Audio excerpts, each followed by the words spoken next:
2013 കേരള ലോണ്ടർസ് എക്സാമിന് കോൺസ്റ്റിറ്റ്യൂഷനിൽ നിന്ന് ചോദിച്ച 5 ക്വസ്റ്റ്യൻസ് ആണ് നമ്മൾ ഈ വീഡിയോയിൽ നോക്കുന്നത്. ഒന്നാമത്തെ question, the high court of Kerala came into being from. Option A 1 November 1957, B 1 November 1958, C 1 November 1956, D 1 December 1957. Video pause ചെയ്യുക, ആൻസർ ഏതാണെന്ന് മനസ്സിൽ കാണുക. ഇതിന് ആൻസർ വരുന്നത് ഓപ്ഷൻ സി ആണ്, 1 November 1956. രണ്ടാമത്തെ question, which article of the Indian constitution reads that there shall be A high court for each state. Option A article 213, option B article 212, option C 216, option D article 214.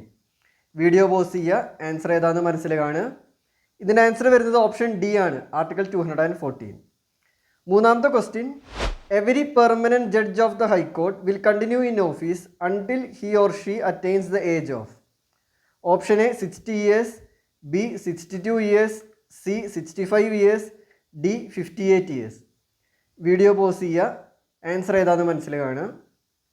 ഇതിൻ്റെ answer വരുന്ന option B ആണ്, 62 years. നാലാമത്തെ question, the minimum age for becoming a candidate for Lok Sabha election in India is. Option A 35 years, option B 30 years, option C 25 years, D 18 years. Video pause ചെയ്യുക, answer ഏതാണെന്ന് മനസ്സിൽ കാണുക. ഇതിൻ്റെ answer വരുന്നത് option C ആണ്, 25 years ആണ്. അഞ്ചാമത്തെ question, the minimum voting age in India is.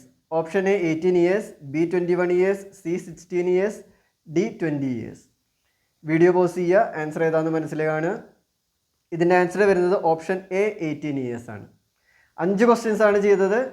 എത്ര എണ്ണമാണ് ശരിയായത്, 5 എണ്ണത്തിൽ എത്ര എണ്ണമാണ് ശരിയായത്, അത് നിങ്ങൾ കമൻറ്റ് ബോക്സിൽ മെസ്സേജ് ആയിട്ട് അയയ്ക്കുക.